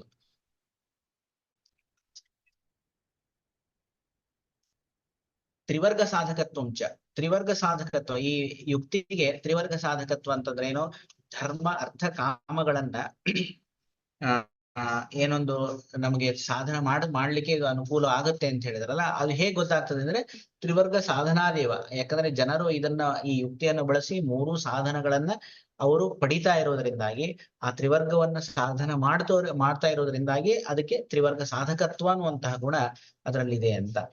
ಇನ್ನ ಊಹೇನೈವ ಹಿ ಪ್ರಾಯ ತ್ರಿವರ್ಗಾನುಷ್ಠಾನೇ ಪ್ರವೃತ್ತಿ ಭವತಿ. ಈ ಒಂದು ವಸ್ತುವಿನಲ್ಲಿ ಅಥವಾ ಒಂದು ವಿಷಯದಲ್ಲಿ ನಮ್ಗೆ ಪ್ರವೃತ್ತಿ ಅನ್ನೋದು ಉಂಟಾಗಬೇಕು ಅಂತಂದ್ರೆ ಅದಕ್ಕೆ ಊಹೆಯೇ ಮುಖ್ಯ ಕಾರಣ. ಊಹಾ ಅಂದ್ರೆ ಯುಕ್ತಿ ಅಂತ ಹಿಂದೆ ಹೇಳಿದ್ದಾರೆ. ಈ ಊಹೆನೇ ಏನು, ಈಗ ಧರ್ಮವನ್ನ ಆಚರಣೆ ಮಾಡ್ಬೇಕು ಅಂತ ಹೇಳಿದ್ರು. ಆ ಧರ್ಮವನ್ನ ಆಚರಣೆ ಮಾಡ್ಬೇಕು ಅಂತಂದಾಗ ಆ ಧರ್ಮವನ್ನ ಆಚರಣೆ ಮಾಡಿದಾಗ ನಮಗೇನಾಗ್ತದೆ, ಪುಣ್ಯದ ಲಾಭ ಆಗ್ತದೆ. ಪುಣ್ಯ ಲಾಭ ಆದ್ರೆ ನಮಗೆ ಉನ್ನತ ಆ ಲೋ ಒಳ್ಳೆಯ ಲೋಕಗಳ ಒಂದು ಪ್ರಾಪ್ತಿ ಆಗ್ತದೆ. ಈ ರೀತಿಯಾಗಿ ಇದೇನಿದು, ಇದು ಊಹಾ. ಈ ರೀತಿಯಾಗಿ ಮಾಡಿದಾಗ ಈ ರೀತಿಯಾದಂತಹ ಒಂದು ಫಲ ಸಿಗ್ತದೆ ಅನ್ನೋದೇನಿದು, ಇದು ಊಹೆ. ಆ ಊಹೆಯಿಂದಲೇನೆ ಏನಾಯ್ತು, ನಮಗೆ ಆ ಒಂದು ಕರ್ಮದಲ್ಲಿ ಆಸಕ್ತಿ ಅಂತ ಅನ್ನೋದು ಬಂತು. ಸೊ ಈಗ ಅರ್ಥವನ್ನು ಕೂಡ ಹೇಳ್ಬೇಕಾದ್ರೆ, ಈ ಅರ್ಥವನ್ನ ನಾವು ಗಳಿಸ್ಬೇಕು ಅಂತಂದಾಗ, ಈ ಅರ್ಥವನ್ನ ಗಳಿಸಿದಾಗ ಏನಾಗುತ್ತೆ, ನಾವು ಅದು ಧರ್ಮ ಕಾರ್ಯಕ್ಕೆ ಅನುಕೂಲ ಆಗ್ತದೆ. ಈಗ ನಾವು ದಾನಾದಿಗಳನ್ನ ಮಾಡ್ಬೇಕು ಅಂತಂದಾಗ ನಮ್ಮ ಹತ್ರ ಇದ್ರೆ ಮಾತ್ರ ನಾವು ಇನ್ನೊಬ್ಬರಿಗೆ ಕೊಡ್ಲಿಕ್ಕೆ ಶಕ್ಯ ಇದೆ. ನಮ್ಮ ಹತ್ರನೇ ಇಲ್ಲ ಅಂದ್ರೆ ನಾವು ಯಾರಿಗೆ ಕೊಡ್ಲಿಕ್ಕೆ ಶಕ್ಯ ಇದೆ? ಆದ್ರಿಂದಾಗಿ ನಾವು ಈ ಒಂದು ಧರ್ಮವನ್ನ ಸಂಪಾದನೆ ಮಾಡ್ಬೇಕಾದ್ರೆ ಇಂಥ ಒಂದು ದಾನಾದಿಗಳನ್ನ ಪ್ರಕ್ರಿಯೆಯನ್ನು ನಡೆಸಬೇಕು. ಆ ಪ್ರಕ್ರಿಯೆಗೋಸ್ಕರ ಏನಾಗಿದೆ ನಮಗೆ, ಅಥವಾ ಯಜ್ಞವನ್ನು ಮಾಡ್ಬೇಕು, ಮತ್ತೊಂದು ಬೇರೆ ಬೇರೆ ಕರ್ಮಗಳನ್ನು ಮಾಡ್ಬೇಕಾದ್ರೆ ನಮಗೆ ಅಲ್ಲಿ ದ್ರವ್ಯದ ಅವಶ್ಯಕತೆ ಇರ್ತದೆ. ಆ ದ್ರವ್ಯವನ್ನ ನಾವು ಎದರಿಂದ ಇದು ಅರ್ಥವನ್ನ ಗ್ರಹಿಸುವುದರ ಅರ್ಥವನ್ನ ಗಳಿಸ್ಲಿಕ್ಕೋಸ್ಕರ ಈ ಒಂದು ಊಹೆ ಬೇಕು ನಮಗೆ. ಸೊ ಆ ಊಹೆ ಇಲ್ಲದೇನೆ ನಮಗೆ ಆ ಒಂದು ವಿಷಯದಲ್ಲಿ ಪ್ರವೃತ್ತಿ ಅಂತ ಅನ್ನೋದು ಉಂಟಾಗುವುದಿಲ್ಲ. ಅದೇ ರೀತಿಯಾಗಿ ನಮ್ಮ ಕಾಮನೆಗಳನ್ನ ನಾವು ಪೂರ್ಣ ಮಾಡುವಂತಹದ್ದು. ಸೊ ಎಲ್ಲ ವಿಷಯದಲ್ಲೂ ಕೂಡ ತ್ರಿವರ್ಗಗಳನ್ನ ನಾವು ಅನುಷ್ಠಾನ ಮಾಡಬೇಕು ಅಂತಂದಾಗ ಅಲ್ಲೇನು ಈ ಊಹಾ ಅಂತ ಅನ್ನೋದು ನಿಶ್ಚಯನ ಬೇಕಾಗ್ತದೆ. ಆದ್ದರಿಂದಾಗಿ ಈ ಊಹಾ ಅಂತ ಅನ್ನೋದು 3 ವರ್ಗಗಳನ್ನ ಸಾಧಿಸುವಂತಹದ್ದು ಅಂತ ಆ ಸಾಧಕತ್ವವನ್ನ ಈ ಒಂದು ಊಹೆಗೆ ಕೊಟ್ರು ಅಥವಾ ಯುಕ್ತಿಗೆ ಕೊಟ್ರು. ಪ್ರಮಾಣ ಪರಿಚ್ಛೇದೇನತು ಪ್ರಚಾರೋ ವಿರಲೇವ. ಇನ್ನು ಪ್ರಮಾಣ ಪರಿಚ್ಛೇದ, ಪ್ರಮಾಣದಿಂದ ಪಡಿಸಿದ್ದೇ ಆಯಿತು ಅಂತಂದ್ರೆ ಅಲ್ಲಿ ನಿಮಗೆ ಅನುಷ್ಠಾನಕ್ಕೆ ಪ್ರವೃತ್ತಿ ಅಂತ ಅನ್ನೋದು ಉತ್ಪತ್ತಿ ಆಗುತ್ತೆ ಹೊರತು ಅಲ್ಲಿ ಅದು ಅಥವಾ ಈ ಯುಕ್ತಿ ಏನಿದೆ, ಯುಕ್ತಿಯನ್ನ ನಾವು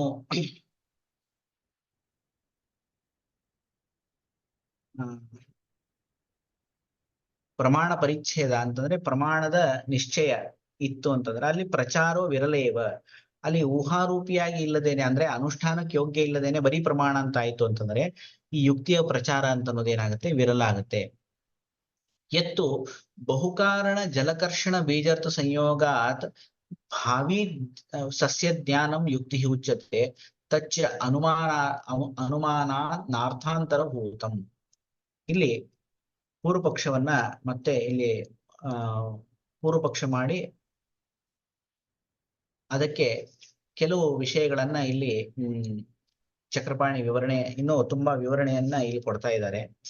ಎತ್ತು ಈ ಯುಕ್ತಿ ಏನಿದೆ, ಏನಾಗಿದೆ, ಇದು ಬಹುಕಾರಣ ಜಲಕರ್ಷಣ ಬೀಜರ್ಥ ಸಂಯೋಗಾತ್ ಭಾವಿ ಸಸ್ಯ ಜ್ಞಾನಂ ಯುಕ್ತಿ ಉಚ್ಯತೆ. ಬಹುಕಾರಣ, ಅನೇಕ ಕಾರಣಗಳಿಂದ ಕೂಡಿದಂತಹದ್ದು. ಯಾವುದು? ಜಲಕರ್ಷಣ, ಬೀಜ, ಋತು, ಇವುಗಳ ಸಂಯೋಗದಿಂದ ಭಾವಿ ಸಸ್ಯ ಜ್ಞಾನಂ ಯುಕ್ತಿ ಉಚ್ಯತೆ. ಭಾವಿ ಸಸ್ಯದ ಜ್ಞಾನವನ್ನ ನಾವು ಯುಕ್ತಿ ಅಂತ ಏನ್ ಕರಿತೀವೋ ತಚ್ಚ ಅನುಮಾನಾರ್ಥಾಂತರಭೂತಂ. ಇದು ಅನುಮಾನದಿಂದ ಹೊರತುಪಡಿಸಿ ಇಲ್ಲ. ಅಂದ್ರೇನು? ಇದು ಅನುಮಾನವೇ ಅಂತ. ತತ್ರ ಅನುಮಾನಾತ್ ಭೇದೋ ದುಷ್ಕರ ಇತಿ ನಾದ್ರಿಯಾಮಹೆ. ಈ ಒಂದು ವಿಷಯವನ್ನ ಅಥವಾ ಏನಿದು ಈ ಅನುಮಾನವನ್ನ ಈ ಯಾವುದು ಬಹುಕಾರಣದಿಂದ ಉಂಟಾಗುವಂತಹ ಸಸ್ಯ ಜ್ಞಾನ ಏನಿದೆ ಅದು ಅನುಮಾನಾತ್ ಭೇದೋ ದುಷ್ಕರ. ಇದು ಅನುಮಾನಕ್ಕಿಂತ ಭಿನ್ನ ಅನ್ನುವಂತಹ ಜ್ಞಾನ ಏನೇ ಇದು ದುಷ್ಕರ ಇದೆ, ಅದನ್ನ ನಾವು ಒಪ್ಪೋದಿಲ್ಲ ಅಂತ ಹೇಳ್ತಾರೆ. ಅಂದ್ರೆ ಏನು? ಯುಕ್ತಿ ಅಂತಂದ್ರೆ ಅನುಮಾನನೇ ಅಂತ ಹೇಳ್ತಾ ಇದ್ದಾರೆ. ಕಿಂಚ ಕಾರಣೇಭ್ಯ ಕಾರ್ಯಂ ಪ್ರತೀಯಮಾನಂ ನ ಕದಾಪಿ ವರ್ತಮಾನಂ ಪ್ರತೀಯತೆ ತತಶ್ಚ ತ್ರಿಕಾಲ ಇತಿ ಪರಾಹತಂ ಸ್ಯಾತ್. ಇನ್ನು ಒಂದು ಏನ್ ಹೇಳಿದ್ರಿ, ಇಲ್ಲಿ ಅನುಮಾನವನ್ನ ನಾವೇನ್ ಮಾಡ್ತಾ ಇದೀವಿ, ಅನುಮಾನದಲ್ಲಿ ಈ ಯುಕ್ತಿಯನ್ನು ಸೇರಿಸ್ತಾ ಇದ್ದೀವಿ. ಅನುಮಾನಕ್ಕೂ ಯುಕ್ತಿಗೂ ಭೇದ ಇಲ್ಲ ಅಂತ ಒಂದ್ ಹೇಳಿದ್ರು. ಇನ್ನ ತ್ರಿವರ್ಗ ತ್ರಿಕಾಲ ಯುಕ್ತಿ ತ್ರಿಕಾಲ ಸಾಧನೆಯ ಅಂತ ಏನು ತ್ರಿಕಾಲಗಳನ್ನ ನಮಗೆ ತಿಳಿಸ್ಕೊಡ್ತದೆ ಅಂತ ಹೇಳಿದ್ರಲ್ಲ, ಅದಕ್ಕೆ ಒಂದು ಪೂರ್ವ ಪಕ್ಷವನ್ನು ಮಾಡ್ತಾ ಇದ್ದಾರೆ. ಏನಂತ? ಕಿಂಚ ಕಾರಣೇಭ್ಯ ಕಾರ್ಯಂ ಪ್ರತೀಯಮಾನಂ ನ ಕದಾಪಿ ವರ್ತಮಾನಂ ಪ್ರತೀಯತೆ. ಕಾರಣೇಭ್ಯ ಕಾರಣಗಳಿಂದ ಕಾರ್ಯ ಏನಾಗಿದೆ ನಮಗೆ ಪ್ರತೀಯಮಾನವಾಗಿದೆ. ಅಂದ್ರೆ ಏನು? ಕಾರಣದಿಂದ ನಮಗೆ ಕಾರ್ಯ ತೋರ್ತಾ ಇದೆ. ಇಲ್ಲಿ ಏನಾಗ್ತದೆ ಅಂತಂದ್ರೆ ನಮಗೆ ತೋರ್ತಾ ಇರೋದು ಯಾವುದು? ನಮಗೆ ತೋರ್ತಾ ಇರೋದು ಕಾರ್ಯ. ಈ ಕಾರ್ಯ ಏನ್ ತೋರ್ತಾ ಇದೆ ಇದು ಕಾರಣವನ್ನ ನಮಗ್ ತಿಳಿಸ್ಕೊಡ್ತದೆ. ನ ಕದಾಪಿ ವರ್ತಮಾನ ಪ್ರತೀಯತೆ. ಈ ಕಾರ್ಯವನ್ನ ನಾವು ನೋಡಿದಾಗ ಅಲ್ಲಿ ವರ್ತಮಾನವನ್ನು ಹೇಳಲಿಕ್ಕೆ ಹೇಗೆ ಸಾಧ್ಯ ಇದೆ? ಈಗ ಉದಾಹರಣೆಗೆ ನೋಡೋದಾದ್ರೆ ಘಟ ಅನ್ನೋದೊಂದು ಕಾರ್ಯ ಆಗಿದೆ. ಆ ಘಟ ಕಾರ್ಯ ಇದಕ್ಕೆ ಘಟ ಅನ್ನುವಂತಹ ಕಾರ್ಯಕ್ಕೆ ಕಾರಣ ಯಾವುದು ಅಂತಂದ್ರೆ ಮೃತ್ ಕಾರಣ, ಮಣ್ಣು ಕಾರಣ ಅಂತ ಹೇಳ್ತೀವಿ.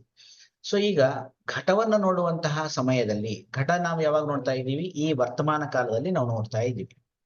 ಈ ವರ್ತಮಾನ ಕಾಲದಲ್ಲಿ ಘಟವನ್ನು ನೋಡ್ಬೇಕಾದ್ರೆ ತತ್ಕಾರಣವಾದಂತಹ ಏನೊಂದು ಮೃತ್ತಿದೆ ಅದು ನಮಗೆ ಕಾಣಿಸ್ತಿದ್ಯಾ ಅಂತ ಪ್ರಶ್ನೆ ಬರ್ತದೆ.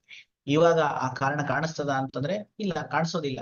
ಯಾಕದು ಘಟ ರೂಪದಲ್ಲಿ ಪರಿವರ್ತನೆಯನ್ನು ಹೊಂದಿದೆ. ಸೊ ಅವಾಗ ಏನಾಯ್ತು, ನಿಮಗೆ ಕಾರ್ಯ ಪ್ರತೀಯಮಾನ ಆಯ್ತು, ಕಾರಣ ಅಂತ ಅನ್ನೋದು ನಿಮಗೆ ಪ್ರತೀಯಮಾನ ಆಗ್ಲಿಲ್ಲ. ಹಾಗಾಗಿ ನಮಗೀಗ ಕಾರಣದಿಂದ ಒಂದು ಕಾರ್ಯ ಉಂಟಾಗ್ತದೆ ಅನ್ನೋದರಲ್ಲಿ ಹೇಳಿದಾಗ ಅಲ್ಲಿ ಕಾರ್ಯ ಮಾತ್ರ ಪ್ರತೀಯಮಾನವಾಗ್ತದೆ ಹೊರತು ಕಾರಣ ಪ್ರತೀಯಮಾನ ಆಗೋದಿಲ್ಲ. ಹಾಗಾಗಿ ಅಲ್ಲಿ ವರ್ತಮಾನಂ ನ ಕದಾಪಿ ವರ್ತಮಾನಂ ಪ್ರತೀಯತೆ. ಅಲ್ಲಿ ವರ್ತಮಾನ ಅಂದ್ರೆ ವರ್ತಮಾನ ಕಾಲದಲ್ಲಿ ಆ ಕಾರ್ಯ ಕಾರಣ ಅಂತ ಅನ್ನೋದು ನಮಗೆ ಕಾಣಿಸೋದಿಲ್ಲ ಅಂತ ಹೇಳ್ತಿದ್ದಾರೆ. ಕಾರಣಭ್ಯ ಕಾರ್ಯಂ ಪ್ರತೀಯಮಾನಂ ನ ಕದಾಪಿ ವರ್ತಮಾನಂ ಪ್ರತೀಯತೆ. ಅಲ್ಲಿ ವರ್ತಮಾನ ಅನ್ನೋದು ನಮಗೆ ಕೂಡೋದಿಲ್ಲ. ಅದು ಯಾಕಂದ್ರೆ ಆ ಕಾರ್ಯ ಯಾವಾಗ ಉಂಟಾಗಿದೆ ಅಂತಂದ್ರೆ ಹಿಂದೆ ಯಾವುದೋ ಭೂತಕಾಲದಲ್ಲಿ ಆ ಕಾರ್ಯ ಉಂಟಾಗಿದೆ. ಈಗ ಘಟ ಇವತ್ತೇ ತಯಾರು ಮಾಡಿದ್ರ? ಇಲ್ಲ, ಘಟ ಯಾವತ್ತೂ ತಯಾರು ಮಾಡ್ಬಿಟ್ಟಿದ್ದಾರೆ. ಸೊ ಅಲ್ಲಿ ಏನ್ ಹೇಳ್ದಂಗಾಯ್ತು, ಈ ಕಾರ್ಯ ನಮಗೆ ಸದ್ಯಕ್ಕೆ ಈ ಏನ್ ನಮ್ಗೆ ಕಾರ್ಯ ತೋರ್ತಾ ಇದೆ ಅದು ಹಿಂದೆ ಆಲ್ರೆಡಿ ಹೋಗ್ಬಿಟ್ಟಿದೆ. ಅದು ವರ್ತಮಾನ ನಮಗೆ ಹೇಳಿಕ್ ಆಗೋದಿಲ್ಲ. ತತಶ್ಚ ತ್ರಿಕಾಲ ಇತಿ ಪರಾಹತಂ ಸ್ಯಾತ್. ಇಲ್ಲಿ ಏನ್ ಹೇಳ್ದಂಗಾಯ್ತು ಅಂತಂದ್ರೆ ತ್ರಿಕಾಲ ಅಂತ ಏನ್ ನೀವು ಹೇಳ್ತಾ ಇದ್ದೀರೋ ಅದು ಸರಿಯಾದಂತಹ ಅರ್ಥ ಅಲ್ಲ. ಅಂದ್ರೆ ಏನೋ ಅದು ಸರಿಯಾಗಿ ಇಲ್ಲಿ ಕೂಡೋದಿಲ್ಲ ಅಂತ ಹೇಳ್ದಂಗಾಯ್ತು. ಯಾಕೆ ಈ ತ್ರಿಕಾಲ ಅಂತ ಈಗ ನೀವು ಕಾರಣವನ್ನು ನೋಡಿ ಕಾರ್ಯವನ್ನ ಅನುಮಾನ ಮಾಡ್ಬೇಕಾದ್ರೆ ಭವಿಷ್ಯವನ್ನ ನೀವು ಅನುಮಾನ ಮಾಡ್ತಾ ಇದ್ದೀರಿ, ಅದು ಸರಿ ಹೋಗುತ್ತೆ. ಇನ್ನ ಕಾರ್ಯವನ್ನು ನೋಡಿ ಕಾರಣವನ್ನ ಅನುಮಾನ ಮಾಡ್ತಾ ಇದ್ದೀರಿ, ಅಲ್ಲಿ ಏನಾಗ್ತದೆ, ಅದು ಭೂತದಲ್ಲಿ ಸರಿ ಹೋಗ್ತದೆ. ಆದ್ರೆ ಈ ಕಾರಣದಿಂದ ಕಾರ್ಯವನ್ನ ಇಲ್ಲಿ ನಾವು ನೋಡ್ತಾ ಇದ್ದೀವಿ, ಇಲ್ಲಿ ವರ್ತಮಾನವನ್ನ ನಾವು ಅನುಮಾನ ಮಾಡ್ಲಿಕ್ಕೆ ಆಗೋದಿಲ್ಲ. ಆ ವರ್ತಮಾನ ನಮಗೆ ಯಾವಾಗ ತೋರೋದಿಲ್ವಾ ಅಥವಾ ನಮಗೆ ತಿಳಿಯೋದಿಲ್ಲ, ಅವಾಗ ನೀವು ತ್ರಿಕಾಲದಲ್ಲಿ ಈ ಊಹಾ ಅಂತ ಅನ್ನೋದು ಅಥವಾ ಯುಕ್ತಿ ಅನ್ನೋದೇನು ಹೇಳ್ತಿರೋ ಅದು ಸರಿಯಾಗಿ ಹೊಂದೋದಿಲ್ಲ, ಅದು ಸರಿಯಾಗಿ ಕೂಡೋದಿಲ್ಲ ಅಂತ ಹೇಳಿದ್ರು. ಅತ್ರ ಶಾಂತರಕ್ಷಿತ ಕಮಲಶೀಲಾಭ್ಯಾಂ ಯುಕ್ತಿ ಪ್ರಮಾಣಾಂತರ ಸ್ವೀಕಾರೆ ಪೂರ್ವಪಕ್ಷ ಸಿದ್ಧಾಂತವು ಉಕ್ತವು. ಇಲ್ಲಿ ಶಾಂತರಕ್ಷಿತ ಮತ್ತು ಕಮಲಶೀಲ ಅನ್ನುವಂತಹ ಇಬ್ಬರು ವ್ಯಾಖ್ಯಾನಕಾರರು, ಯಾವುದಕ್ಕೆ? ಈ ತರ್ಕ ಸಂಗ್ರಹಕ್ಕೆ. ಆ ಇಬ್ಬರ ಪ್ರಕಾರ ಅಲ್ಲಿ ಅವರು ಶಾಂತರಕ್ಷಿತ ಅನ್ನುವಂಥವ್ರು ಏನ್ ಮಾಡ್ತಾರೆ ಅಂತಂದ್ರೆ ಅಲ್ಲಿ ಪೂರ್ವ ಪಕ್ಷವನ್ನ ನಿರೂಪಣೆ ಮಾಡಿ ಅಲ್ಲಿ ಸಿದ್ಧಾಂತವನ್ನ ತಿಳಿಸ್ಕೊಡ್ತಾರೆ. ಸೊ ಅವರ ಒಂದು ಈ ಕಾರಿಕಾಕ್ಕ ಈ ಕಮಲಶೀಲ ಅನ್ನುವಂತಹ ವ್ಯಕ್ತಿ ಏನ್ ಮಾಡ್ತಾರೆ, ಅದಕ್ಕೆ ವ್ಯಾಖ್ಯಾನ ಮಾಡ್ಯಾರ. ಸೊ ಇವರ ವಿಷಯವನ್ನ ಈ ಮುಂದಿನ ಒಂದು ಪ್ರಕರಣದಲ್ಲಿ ನಮಗೆ ತಿಳಿಸ್ಕೊಡ್ತಾರೆ. ಅದನ್ನ ಮತ್ತೆ ಮುಂದಿನ ಒಂದು ಸಂಚಿಕೆಯಲ್ಲಿ ನೋಡೋಣ.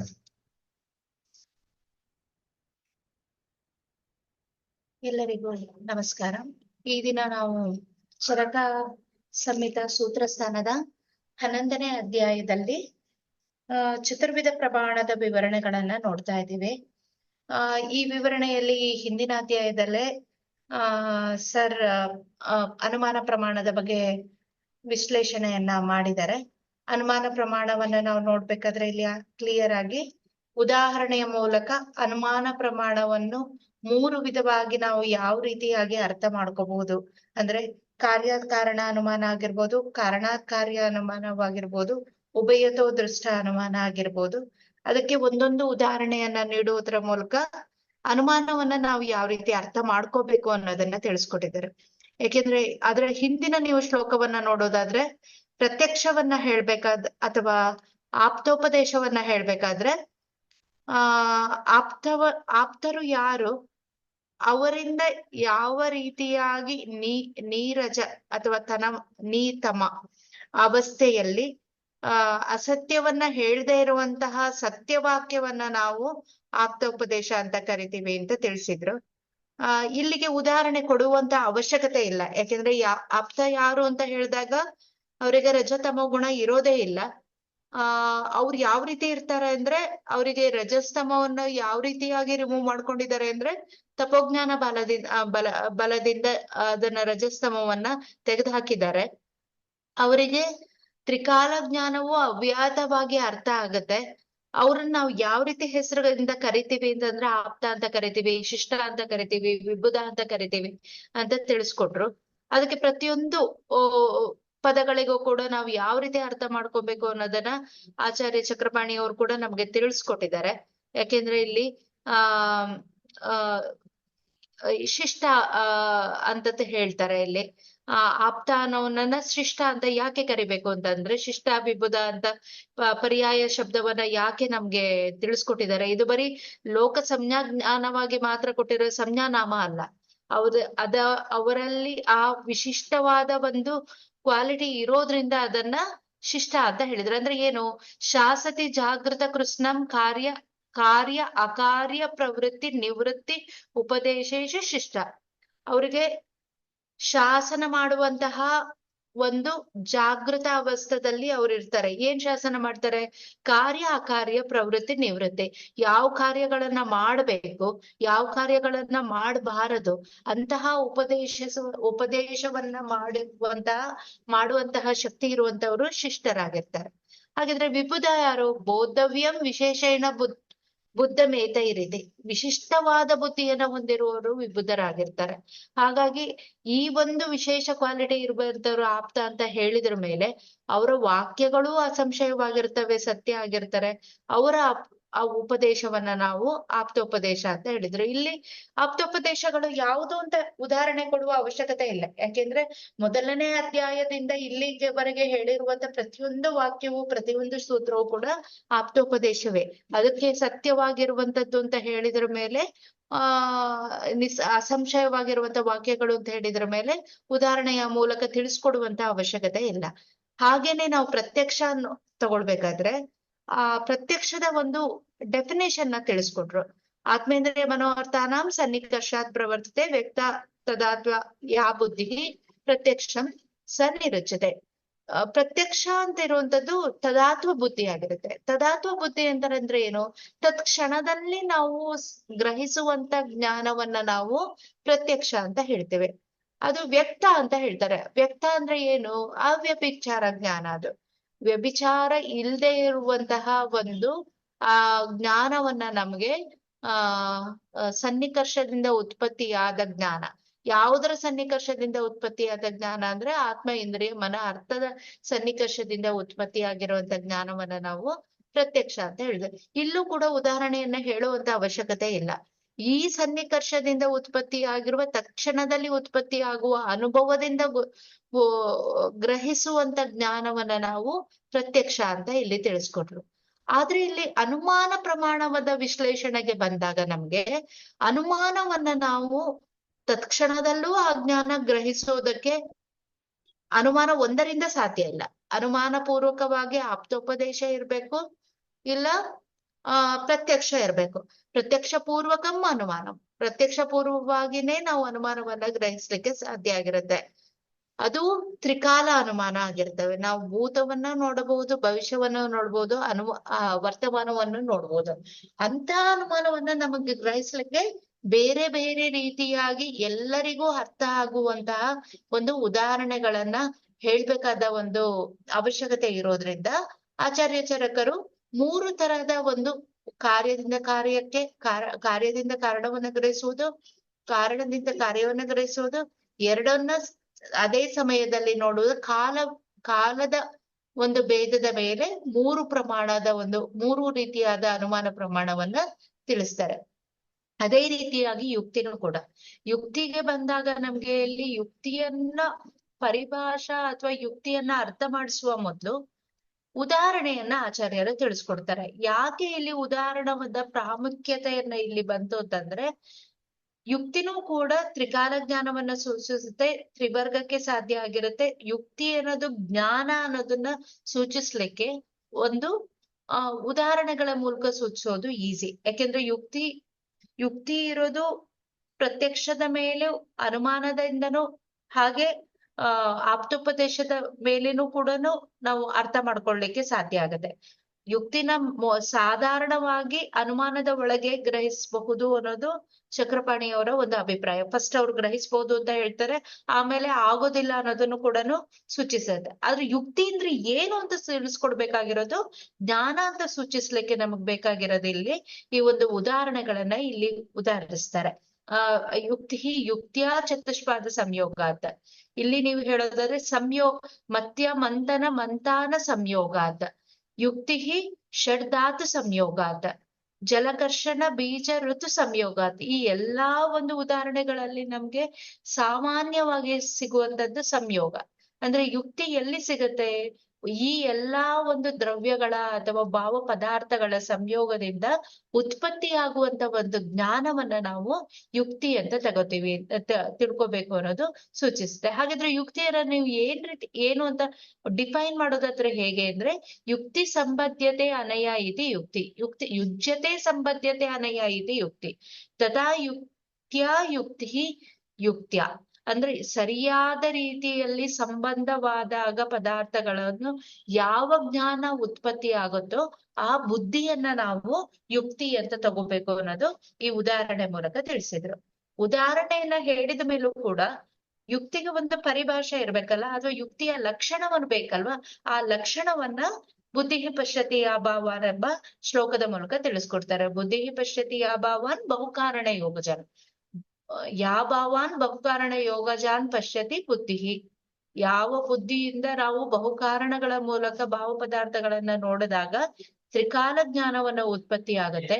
ಅದರ ಮೂಲಕ ನಾವು ತ್ರಿವರ್ಗವನ್ನ ಸಾಧನೆಯನ್ನ ಮಾಡ್ತೀವಿ. ಅದನ್ನ ನಾವು ಯುಕ್ತಿ ಅಂತ ತಿಳಿಸ್ಕೊಟ್ರು. ಹಾಗೆ ಅದರ ಮೇಲೆ ಯಾವ ರೀತಿಯಾಗಿ ಪ್ರತಿಯೊಂದು ಪದಗಳ ಅರ್ಥ ಹಾಗೆ ಒಂದು ಅನ್ವಯಾರ್ಥ ಅಥವಾ ವಾಕ್ಯಾರ್ಥವನ್ನ ಇಲ್ಲಿ ಚಕ್ರಪಾಣಿಯ ಮೂಲಕ ನೋಡಿದ್ವಿ. ಆಮೇಲೆ ನಮ್ಗೆ ಕ್ವಶನ್ ಬರುತ್ತೆ, ಇಲ್ಲಿ ತ್ರಿಕಾಲ ಯುಕ್ತಿ ಅಂತ ಹೇಳಿದ್ರು. ಹಾಗಿದ್ರೆ ಇದು ಅನುಮಾನದ ಕೆಳಗೆ ತಗೋಬೇಕು ಅಥವಾ ಯುಕ್ತಿಯನ್ನ ಅನುಮಾನದಿಂದ ಹೊರಪಡಿಸಿ ಇದನ್ನ ಚತುರ್ವಿಧ ಪ್ರಮಾಣವಾಗಿ ತಿಳ್ಕೋಬೇಕು ಅನ್ನೋದ್ರ ವಿಶ್ಲೇಷಣೆಯನ್ನ ಈ ಮುಂದಿನ ಚರಕಾಧ್ಯಯನದಲ್ಲಿ ನಾವು ನೋಡೋಣ.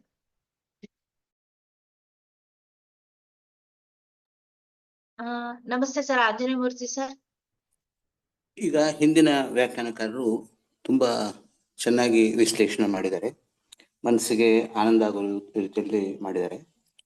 ಇಲ್ಲಿ ಏನು ಟೋಟಲ್ ಒಂದು ಕಾನ್ಸೆಪ್ಟ್ ತಗೊಂಡಿದ್ದಾರೆ, ಪ್ರಮಾಣದ ಬಗ್ಗೆ ಹೇಳ್ತಿದ್ದಾರೆ. ಈಗ ಚರಕ ವಿಮರ್ಶಾನ ಅಧ್ಯಾಯ 8ನೇ ಅಧ್ಯಾಯ 7ನೇ ಶ್ಲೋಕದಲ್ಲಿ ಚಕ್ರಪಾಣಿ ಹೇಳ್ತಾರೆ, ಬಹಳ ಚೆನ್ನಾಗಿದೆ. ಪ್ರಮೇಯತಿ ಅನೇನ ಇತಿ ಪ್ರಮಾಣಂ. ಏನ್ ಹಾಗಿದ್ರೆ ಒಂದು ಯಥಾರ್ಥ ಜ್ಞಾನ, ಒಂದು ರಿಯಲ್ ಜ್ಞಾನ ಉಂಟಾಗೋದಕ್ಕೆ ಒಂದು ಮೆಥಡ್ ಅಂತ ಹೇಳ್ತೀವಿ. ನಾವು ಆಲೋಚನೆ ಮಾಡ್ಕೊಂಡ್ರೆ ಈಗ ಪ್ರತ್ಯಕ್ಷ ಕಣ್ಣಿಂದ ನೋಡ್ತೀವಿ, ಅನುಮಾನ ಒಂದು ಇನ್ಫರೆನ್ಸ್ ಇಂದ ಆಲೋಚನೆ ಮಾಡ್ತೀವಿ. ಆಪ್ತೋಪದೇಶ ಯಾರು ತಮ್ಮ ಗುಣಗಳ ರಹಿತರಾಗಿದ್ದಾರೆ, ಒಂದು ತ್ರಿಕಾಲ ಜ್ಞಾನ ಹೊಂದಿರ್ತಕ್ಕಂಥವ್ರು, ಅವ್ರು ಹೇಳ್ತಕ್ಕಂಥ ವಿಚಾರವನ್ನು ನಾವು ಸ್ವೀಕರಿಸ್ತೀವಿ. ಹೌದು, ಅವರು ಯಾವಾಗ ಸಹ ಸುಳ್ಳು ಹೇಳೋದಿಲ್ಲ, ಯಾಕಂದ್ರೆ ಅದ್ರಲ್ಲೇನು ಯಾವುದರಲ್ಲಿ ಸ್ವಾರ್ಥ ಬುದ್ಧಿ ಇಲ್ಲ. ಸೊ ಇವುಗಳನ್ನು ನಾವು ಪ್ರಮಾಣ ಅಂತ ಆಲೋಚನೆ ಮಾಡ್ಕೊತಾ ಇದ್ದೀವಿ. ಈಗ ಪ್ರಸ್ತುತ ಈಗ ಈ ಒಂದು ಯುಕ್ತಿ ಬಗ್ಗೆ ಆಲೋಚನೆ ಮಾಡ್ಕೊಂಡು ಹೋದ್ರೆ ಬಹಳ ಒಂದು ಡೆಪ್ತ್ ಅಲ್ಲಿ ಇದ್ರ ಬಗ್ಗೆ ನಾವು ಆಲೋಚನೆ ಮಾಡಕ್ ಸಾಧ್ಯ ಇದೆ. ಈಗ ಏನು ಆರ್ಟಿಫಿಷಿಯಲ್ ಇಂಟೆಲಿಜೆನ್ಸ್ ಅಂತ ಹೇಳ್ತೀವಿ, ಅನಾಲಿಟಿಕಲ್ ಲಾಜಿಕ್ ಅಂತ ಹೇಳ್ತೀವಿ, ಇವೆಲ್ಲವೂ ಸಹ ಸ್ವಲ್ಪ ಮಟ್ಟಿಗೆ ನಾವು ಯುಕ್ತಿಯಲ್ಲಿ ಸೇರ್ಸಕ್ಕೆ ಸಾಧ್ಯ ಇದೆ. ಬಟ್ ಬೇಸಿಕ್ ಆಗಿ ಆಲೋಚನೆ ಮಾಡ್ಕೊಂಡಾಗ ನಾವು ಜಲಕರ್ಷಣ ಬೀಜರ್ತು ಸಂಯೋಗ ಸಸ್ಯ ಸಂಭವ ಅಂತ ಹೇಳ್ತಾ ಇದ್ವಿ ನಾವು. ಬಟ್ ಅನುಮಾನ ಸಂದರ್ಭದಲ್ಲಿ ಏನ್ ಹೇಳಿದ್ವಿ, ಆ ಬೀಜದಿಂದ ಮುಂದೆ ಈ ತರ ಫಲ ಬರೋದು, ಆ ಫಲದಿಂದ ಬೀಜ ಇರ್ತಕ್ಕಂಥದ್ದನ್ನ ಆಲೋಚನೆ ಮಾಡ್ತೀವಿ. ಬಟ್ ಆ ಬೀಜಕ್ಕೆ ಸಹಕಾರಿ ಕಾರಣಗಳು ಬೇಕು. ಆ ಬೀಜ ತಗೊಂಡು ಹೋಗಿ ಯಾವುದು ಮರುಭೂಮಿಯಲ್ಲಿ ಹಾಕಿದ್ರೆ, ಆ ಬೀಜ ಸರಿಯಾಗಿ ಉಳಿದೇ ಇರೋ ಭೂಮಿಯಲ್ಲಿ ಹಾಕಿದ್ರೆ, ಆ ಬೀಜಕ್ಕೆ ಸರಿಯಾಗಿ ನೀರು ಕೊಡದೇ ಇದ್ರೆ, ಸರಿಯಾಗಿ ಗೊಬ್ಬರ ಕೊಡದೇ ಇದ್ರೆ, ಸರಿಯಾಗಿ ಮಳೆ ಆಗದೆ ಇದ್ರೆ ಆ ಬೀಜ ಫಲ ಆಗೋದಿಲ್ಲ. ಬಟ್ ನಾವೀಗ ಆಲೋಚನೆ ಮಾಡೋಣ, ಒಂದು ಚೆನ್ನಾಗಿ ವೃಕ್ಷ ಆಗಿದೆ ಅಂತ ಹೇಳಿದ್ರೆ ಆ ವೃಕ್ಷದ ಹಿಂದೆ ಇವೆಲ್ಲ ಸಹ ಇದಿರ್ಬೇಕು, ಜಲಕರ್ಷಣ ಬೀಜರ್ತು ಇರ್ಬೇಕು. ಇರೋದ್ರಿಂದ ನಾವು ಇದನ್ನ ಹಿಂದಿಂದು ಮುಂದಿಂದು ಆಲೋಚನೆ ಮಾಡಕ್ ಸಾಧ್ಯ ಆಗುತ್ತೆ. ಭೂತಕಾಲದ್ದು, ಭವಿಷ್ಯತ್ ಕಾಲದ್ದು, ವರ್ತಮಾನ ಕಾಲದ್ದು ಸಹ ಆಲೋಚನೆ ಮಾಡಕ್ಕೆ ಸಾಧ್ಯ ಆಗುತ್ತೆ. ಮತ್ತೆ ಈಗ ನಾವು ಈ ಧರ್ಮಾರ್ಥ ಕಾಮ ಅಂತ ಹೇಳ್ತಾ ಇದೀವಿ, ಅದ್ರ ಬಗ್ಗೆ ಚೆನ್ನಾಗಿ ಯುಕ್ತಿಯುಕ್ತವಾಗಿ ಹಿಂದಿನ ವ್ಯಾಖ್ಯಾನಕಾರರು ಹೇಳಿದ್ದಾರೆ. ಬಟ್ ಇದೆಲ್ಲ ನಾವು ಯಾಕೆ ಬೇಕಾಗಿದೆ, ಯಾಕೆ ಈ ತರ ಆಲೋಚನೆ ಮಾಡ್ತಾ ಇದ್ದೀವಿ ಅಂತ ಹೇಳಿದ್ರೆ, ಮುಂದೆ ಬರ್ತಕ್ಕಂಥ ಪ್ರಕರಣಗಳಲ್ಲಿ ನಾವು ಕೇವಲ ಪ್ರತ್ಯಕ್ಷ ಒಂದನ್ನೇ ನಾವು ಆಧಾರವಾಗಿ ಇಟ್ಕೊಂಡ್ರೆ ನಮ್ಗೆ ಅರ್ಥ ಆಗೋದಿಲ್ಲ. ಸೊ ಈ ಪ್ರತ್ಯಕ್ಷ ಆಯಿತು, ಅನುಮಾನ ಆಯಿತು, ಆಪ್ತೋಪದೇಶ ಆಯಿತು, ಯುಕ್ತಿ ಆಯಿತು, ಸಂದರ್ಭಾನುಸಾರವಾಗಿ ಉಪಮಾನ ಆಯಿತು, ಯಾವ್ಯಾವ ಪ್ರಮಾಣಗಳನ್ನು ಎಲ್ಲಿ ತಗೋಬೇಕು ಅವಶ್ಯಕತೆ ಇದೆ, ಆ ಅವಶ್ಯಕತೆ ಇರ್ತಕ್ಕಂಥವನ್ನು ತಗೊಂಡಿದ್ದಾರೆ. ಇಲ್ಲಿ ಒಂದು ಯುಕ್ತಿ ಬಗ್ಗೆ ತುಂಬಾ ವಿಸ್ತಾರವಾಗಿ ಹೇಳಿದ್ದಾರೆ. ಇದು ಒಂದು ಆಯುರ್ವೇದದ ವೈಶಿಷ್ಟ್ಯ. ಇದು ಒಂದು ಆರೋಗ್ಯ ಉಂಟಾಗೋದಕ್ಕೂ ರೋಗ ಉಂಟಾಗೋದಕ್ಕೂ ಸಹ ಅನೇಕ ಕಾರಣಗಳು ಸಂಯೋಗದಿಂದ ಆಗ್ಬೋದು. ಈಗ ನಾವು ಆಲೋಚನೆ ಮಾಡ್ಕೊಳ್ಳೋಣ, ಈ ಕೋವಿಡ್ ಸಂದರ್ಭದಲ್ಲಿ ಕೋವಿಡ್ ವೈರಸ್ ಇದೆ. ಆ ಕೋವಿಡ್ ವೈರಸ್ ಇದ್ರೂ ಸಹ ನಮಗೆ ಕೆಲವರಿಗೆ ಕ್ಯಾರಿಯರ್ ಸ್ಟೇಟ್ ಇದೆ ಆಗ್ಲಿ ಆ ರೋಗ ವ್ಯಕ್ತ ಆಗೋದಿಲ್ಲ. ಹಾಗೆ ವೈರಸ್ಸು ಇದೆ, ಇಮ್ಯುನಿಟಿ ಇದೆ, ಈ ತರ ಎಲ್ಲ ಎಷ್ಟೊಂದು ಕಾರಣಗಳನ್ನು ನಾವು ಆಲೋಚನೆ ಮಾಡ್ಕೊಂಡು ಹೋಗ್ಬೋದು. ಈಗ ನಮ್ಮ ಮನಸ್ಸಲ್ಲಿ ಕೋವಿಡ್ ಬಗ್ಗೆ ಬಹಳ ಫ್ರೆಶ್ ಆಗಿ ಆಲೋಚನೆಗಳಿದೆ.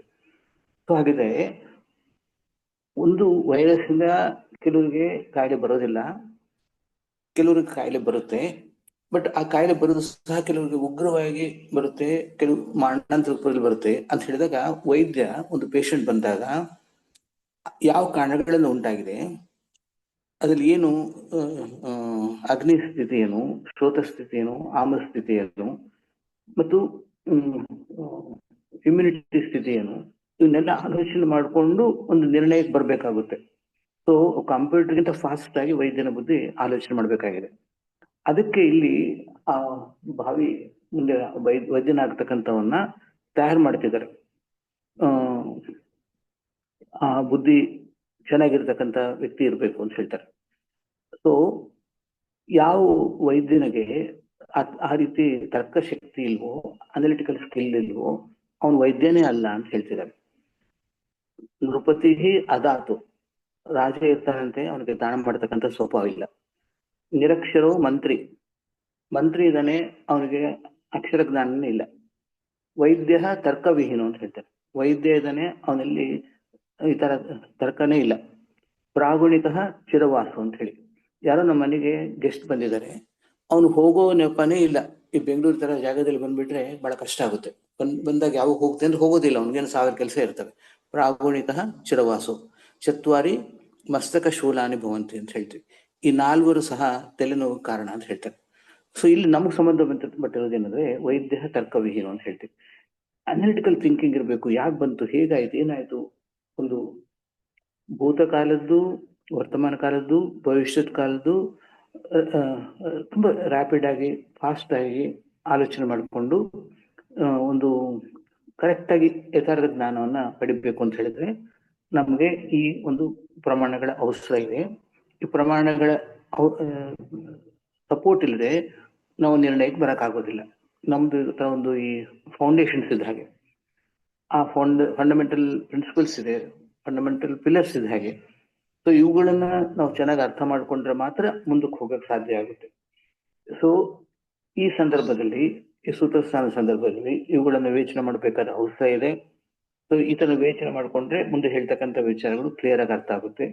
ಈ ಒಂದು ಸಂದರ್ಭದಿಂದ ಈ ಪ್ರತ್ಯಕ್ಷ, ಅನುಮಾನ, ಆಪ್ತೋಪದೇಶ ಯುಕ್ತಿಗಳನ್ನ ವಿವೇಚನೆ ಮಾಡಿದರೆ ಕೇವಲ ಇದು ಒಂದು ಚಾಪ್ಟರ್ ಅಂತಲ್ಲ, ಫುಲ್ ನಮ್ಮ ಸಂಹಿತಾವನ್ನ ಇವುಗಳನ್ನ ಆಧಾರ ಇಟ್ಕೊಂಡು ನಾವು ಆಲೋಚನೆ ಮಾಡಿದ್ರೆ ಸಂಹಿತ ಇನ್ನೂ ಚೆನ್ನಾಗಿ ಅರ್ಥ ಆಗುತ್ತೆ, ಸಂಹಿತ ಮೇಲೆ ಚೆನ್ನಾಗಿ ವಿಶ್ವಾಸ ಬರುತ್ತೆ.